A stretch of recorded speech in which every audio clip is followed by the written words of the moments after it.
बिस्मिल्लाहिर्रहमानिर्रहीम, अस्सलाम वालेकुम। पाकिस्तान और दुनिया भर में देखने और सुनने वालों को अब्दुल कादिर का सलाम। आज के इस व्लॉग में बहुत ज़बरदस्त और शानदार खबरें। पाकिस्तान के तमाम मसाइल हल हो चुके हैं। पाकिस्तान की डूबती मईशत अपने पैरों के ऊपर खड़ी हो चुकी है और हमारा जितना भी कर्जा था वो सारे का सारा ख़त्म हो चुका। प्लस जो डिफ़ॉल्ट का एक खदशा या ख़तरा था वो भी ख़त्म हो चुका, बल्कि हम सरप्लस में चले गए, डॉलर्स ही डॉलर्स हैं। महंगाई भी ख़त्म हो चुकी है। ये जो पेट्रोल था 272-75 पे चला गया, ये भी वापस 100 पे आ गया है। ये डॉलर की प्राइस जो गई थी 270 पे, ये भी वापस 100 पे आ गई है। नौजवानों को रोजगार मिलने लग गया, नौकरियां मिलने लग गई हैं। महंगाई का बिल्कुल नामो निशान कोई नहीं है। दहशतगर्दी भी खत्म हो गई। कोई इस वक्त कोर इशू पाकिस्तान का बचा नहीं है। इसलिए अब हम ऑडियोज की नई किस्त रिलीज कर रहे हैं ताकि थोड़ी बहुत एंटरटेनमेंट रहे ना, क्योंकि और तो कोई इशू है नहीं जिसको एड्रेस करना है किसी भी एंगल से। पॉलिटिकल इंस्टेबिलिटी भी नहीं रही, अब सारा सियासी तौर पर भी सब कुछ सुकून है। इसलिए हम अब ये सारा कुछ फिर से कर रहे हैं। ऐसे ही लग रहा है ना बज़ाहिर तो कि और कुछ नहीं है रहा करने के लिए। तो फॉर गॉड सेक ये पाकिस्तानी नेशन को थोड़ा सा रिलैक्स होने दीजिए। ये माहौल में इतनी तलखी जो आप ले आए हैं, जो बढ़ती जा रही है, इसको कहीं पे रोकें, इसको ब्रेक लगाएं। हम इंटरेस्टेड नहीं है इन ऑडियोज लीक में, बिल्कुल भी इंटरेस्टेड नहीं। आप किसी से भी पूछ लेंगे जो आप ऑडियोज लीक कर रहे हैं, इससे किसी का कोई फायदा नहीं है। किसी गरीब को कोई सस्ती रोटी नहीं मिल रही, किसी का कोई भला नहीं हो रहा, किसी को कोई नौकरी नहीं मिल रही। आपके कोर इश्यूज डिफरेंट हैं।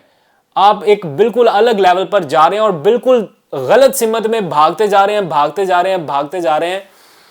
ये वर्क नहीं कर रहा। खुदा के लिए इस सिलसिले को यहां पर रोकें। होल्ड योर हॉर्सेस, ये रिक्वेस्ट समझें आप, क्योंकि आपने हर तरह का जोर लगा के देख लिया। आपने इससे भी गई गुजरी ऑडियोज जारी करके देख ली हैं, कितनी बेहुदा ऑडियोज भी जारी हो चुकी हैं, लेकिन उससे क्या हुआ है? एक रत्ती बराबर भी किसी को फर्क नहीं पड़ रहा।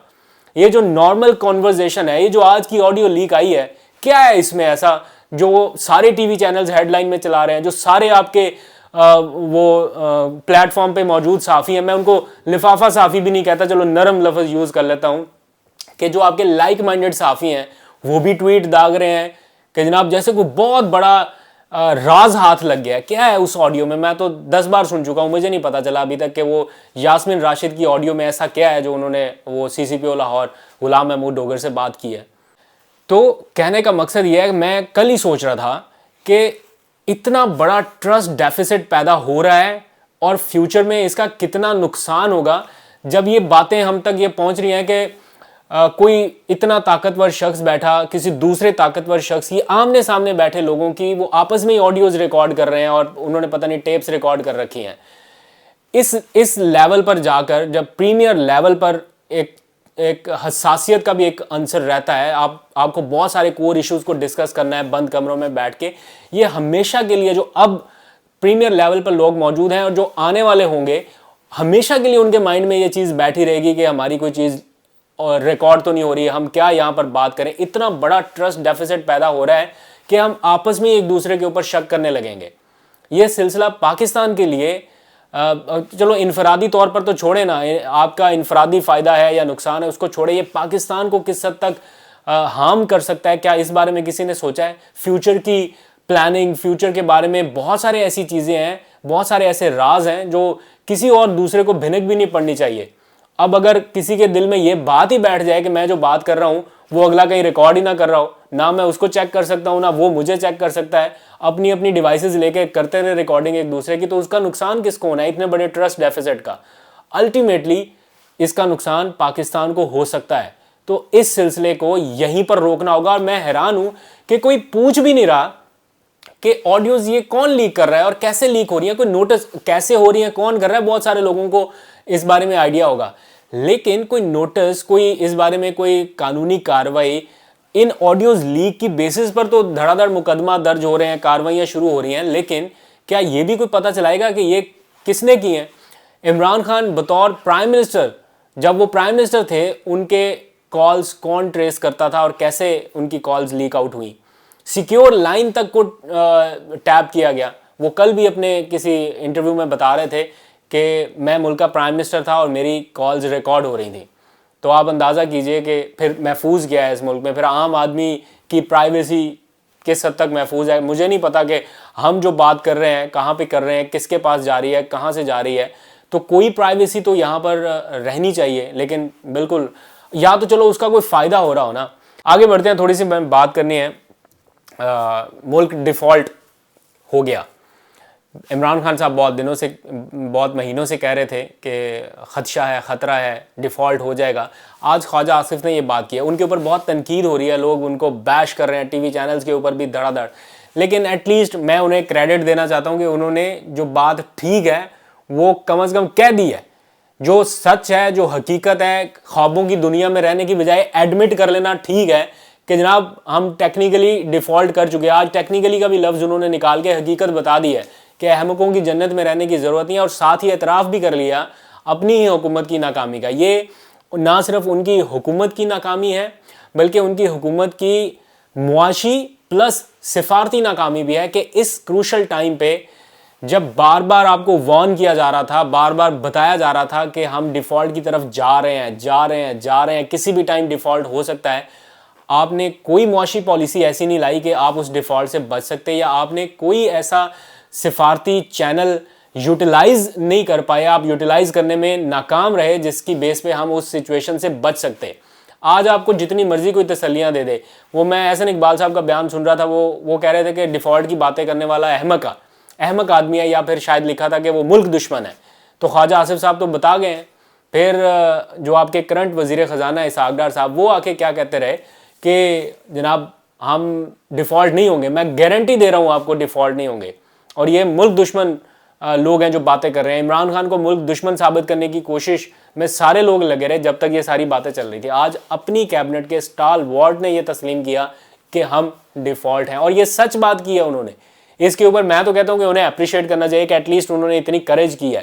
باقی ہوا ان کی اپنی حکومت کی طرف سے ہی ہے. یہ بیان دینے سے پہلے بہتر ہوتا کہ وہ ریزائن کر دیتے کہ جناب ہمارے ملک میں, ہماری حکومت میں ہم ڈیفالٹ ہو گئے, ہم اس کیبنٹ کا مزید حصہ نہیں رہنا چاہتے. لیکن سٹل عہدے, پریویلیجز, پرکس یہ سب کو چاہیے, اس لیے سارے کے سارے لگے پڑے ہیں اس کے ساتھ. مین کنسرن کیا ہے, ساری رات زمان پاک کے اوپر پولیس دوڑائی بگائی رکھو, وہ معمول کے گشت کے نام پر یا پھر فلیگ مارچ کے نام پر.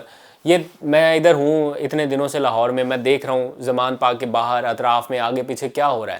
اس ساری پریکٹس کا کوئی حاصل حصول, کوئی فائدہ سوائے اس کے کہ ایک بے چینی کی لہر پورے ملک میں پیدا کر کے یہاں پر ساری رات پولیس اہلکار کبھی ادھر کھڑے ہیں, کبھی کینال روڈ پہ کھڑے ہیں, کبھی کوئی سڑک ہے وہاں پر کھڑے ہیں, کبھی کنٹینر آ رہے ہیں, کبھی جا رہے ہیں. تو یہ سارا کچھ ہو رہا ہے. اور دوسری طرف ہمارے اصل کور ایشوز کیا ہیں, ان کو ایڈریس کرنے کے لیے کوئی پالیسی نظر نہیں آ رہی. اصل میں آپ کو کیا کرنا چاہیے اس وقت, الیکشن کی طرف آپ جا نہیں رہے. وہ سمیع اللہ سے کلیم اللہ, کلیم اللہ سے سمیع اللہ, میں نے آپ کو بتایا تھا وہی سارا کچھ چل رہا ہے. مطلب الیکشن کی ایک تاریخ نہیں دے پا رہے, اتنا ڈر ہے, اتنا خوف ہے. اور اس کو کاؤنٹر کرنے کے لیے آڈیوز, نئی قسط, ایک اور آڈیوز, ایک اور ایسا, اور پھر اس سے بڑھ کر ایک عدلیہ کے خلاف بھرپور قسم کی کیمپین لانچ کی گئی. ججز تک کو اب ٹارگٹ کرنا شروع کر دیا گیا, اس لیے کہ وہ کہیں فیصلہ نہ دے دیں اس حوالے سے. جیسے ہی معاملہ سپریم کورٹ کی طرف گیا کہ اب کوئی ڈائریکشن نہ آ جائے, کوئی فیصلہ نہ آ جائے, تو جناب وہاں کے ججز کی آڈیو ٹیپ, اب تو یہ معاملہ ججز تک پہنچ چکا. پہلے سیاستدانوں تک تھا, کچھ صحافیوں تک تھا, پھر ابھی ہوتا ہوتا ججز تک پہنچ گیا. تو کیا اس کا کوئی نوٹس لے گا, کوئی کارروائی شروع ہوگی کہ کون لوگ ہیں, کیوں کر رہے ہیں یہ سارا کچھ؟ اس سے نقصان اور تضحیق اپنے ہی ملک کی ہو رہی ہے. آپ دیکھیں انڈین میڈیا, اس کے اوپر کیا کیا کچھ آتا ہے ڈیلی بیسس پہ, اور کس طرح سے وہ اس زمان پاک میں ہونے والی ایکٹیویٹیز کو رپورٹ کر رہا ہے پورا میڈیا, کہ کس طرح صرف عمران خان کو پکڑنے کے لیے کیا کیا کچھ کیا جا رہا ہے. ترجیح صرف یہ ہے کہ عمران خان کو پکڑ کے جیل میں ڈالنا ہے. اگر اس سے پاکستان کی معیشت آپ ٹھیک کر سکتے ہیں, قرضے اتار سکتے ہیں, آپ ضرور یہ شوق پورا کر لیں. میرا خیال ہے عمران خان والنٹیئر کر دے گا. اگر اس سے مسئلے حل ہوتے ہیں, وہ کہے گا ٹھیک ہے میں خود چلا جاتا ہوں. تو اس سلسلے میں کوئی نہ کوئی تھوڑا سا سینس پریویل ہونی چاہیے, لیکن وہ ہوتی اس لیے نظر نہیں آ رہی. صدر صاحب خط لکھ رہے ہیں الیکشن کمیشن کو کہ جناب الیکشن کی تاریخ بتائیں, یا کوئی آپ آ کے میرے سے میٹنگ کریں, بیٹھ کے اس کو سارٹ آؤٹ کرتے ہیں. وہاں سے خط جاتا ہے کہ جناب صحیح الفاظ کا چناؤ کریں, درست الفاظ استعمال کریں تو زیادہ بہتر, زیادہ مناسب ہوتا ہے. مطلب سب کی اپنی اپنی انائیں ہیں کہ اس القابات سے نہ نوازیں, یہ نہ کہیں, ہمیں یہ نہ کہیں. آپ کو کوئی بھی کچھ نہیں کہے گا اگر آپ صرف آئین اور قانون کے مطابق الیکشن کی تاریخ اناؤنس کر دیں. मामला कोर्ट में चला गया, कोर्ट के बाद सुप्रीम कोर्ट के ऑर्डर्स, ऑब्जर्वेशन, इतना कुछ आ चुका, स्टिल आप अभी तक कन्फ्यूजन का शिकार हैं कि आपको करना क्या है। आप इलेक्शन की तारीख अनाउंस करें जो आपके इख्तियार में है, लेकिन आप डाल रहे हैं कि गवर्नर के इख्तियार में है, गवर्नर साहब डाल रहे हैं कि सुप्रीम कोर्ट हाई कोर्ट तशरीह करे। हाई कोर्ट पहले ही फैसला दे चुका है कि 90 रोज़ में कराने हैं, तो अब तो दिन ही सारे पीछे 50-55 बाकी रह गए, बाकी तो आपने इसी भाग दौड़ में मुशावरत में ज़ाया कर दिए। तो 55 दिनों में आपने क्या क्या कुछ करना है, क्या तैयारियां करनी है, अभी से करेंगे तो इलेक्शन की डेट अनाउंस होगी, और जब तक इलेक्शन की डेट अनाउंस नहीं करेंगे आप इसी चक्कर में फंसे रहेंगे, उसकी ऑडियो जारी कर दें, उसकी ऑडियो लीक कर दें। अभी इतनी गिरफ्तारियां हो रही हैं एक के बाद एक। अभी शेख रशीद जेल से छूट के आए हैं, वो पहुंच गए इमरान खान के पास आज, बल्कि आज इमरान खान ने उनको एक सिगार का तोहफा भी पेश किया। ये मेरा ख्याल है ये पहली बार ही मैंने देखा है कि इमरान खान ने किसी को कोई गिफ्ट दिया हो। वैसे ऑफ द रिकॉर्ड दिए हो तो पता नहीं, ये गिफ्ट तो ऑन द रिकॉर्ड है, सिगार का तोहफा, वो भी इमरान खान की तरफ से और शेख रशीद को। और अंदर जो बातचीत हुई है मैं शेख साहब से पूछने की कोशिश करूंगा कि क्या गपशप रही, लेकिन मेरा ख्याल है कि सही उन्होंने गपशप लगाई होगी, एंजॉय किया होगा इस सारी सूरत हाल को, और शेख साहब ने खुल के बताया होगा कि क्या क्या मुतालबात उनसे किए जाते रहे इमरान खान से वफादारी पीछे हटाने के चक्कर में या तब्दील करने के चक्कर में। और सिर्फ शेख रशीद ही नहीं, नाम और भी बहुत सारे मैंने आपको बताया, उस्मान डार, उनके खिलाफ एंटी करप्शन की कार्रवाई जारी है। आज ही उन्होंने मुझे बताया कि उन्हें कोई नोटिस भी मौसूल हो गया कि आएँ जनाब एंटी करप्शन में आगे पेश हों और बताएं। ना सिर्फ ये उस्मान डार की एंटी करप्शन, फिर फ़रूख हबीब के खिलाफ FIA की कार्रवाई शुरू हो गई, उन्हें भी बुला लिया, एजाजुल हक को भी बुला लिया है, हमारे इलाके के हैं, वो बड़ा शरीफ आदमी है, मतलब इन अ सेंस के कोई माली करप्शन के एतबार से या इस हिसाब से तो मैंने कभी उनकी कोई चीज़ ऐसे अपने हलके में कभी सुनी नहीं, लेकिन एजाजुल हक को भी FIA की जानिब से तलब किया गया। तो ये सारी एक्टिविटीज़ पैरेलल हो रही हैं, लेकिन द थिंग इज़ दिस के चीज़ें सॉर्ट आउट नहीं हो रही, उसी जगह पे हम फंसे हुए हैं। तो कोई सेंस प्रिवेल करने वाला, कोई नोटिस भी नहीं ले रहा। खैर देखते हैं क्या होता है। मैं तो वैसे ही अपसेट था थोड़ा कराची किंग्स की हार की वजह से, या जितनी उनको मार पड़ रही है। अल्लाह करे आज का तीसरा मैच जीत जाए, ना जीते तो फिर देखी जाएगी, फिर अगले मैच से उम्मीदें लगाएंगे, जैसे हम रोज़ नए इंतखाबात से उम्मीदें लगा के रखते हैं। आज तक के लिए इतने, अपना बहुत सा ख्याल रखिए, खुदा हाफिज़।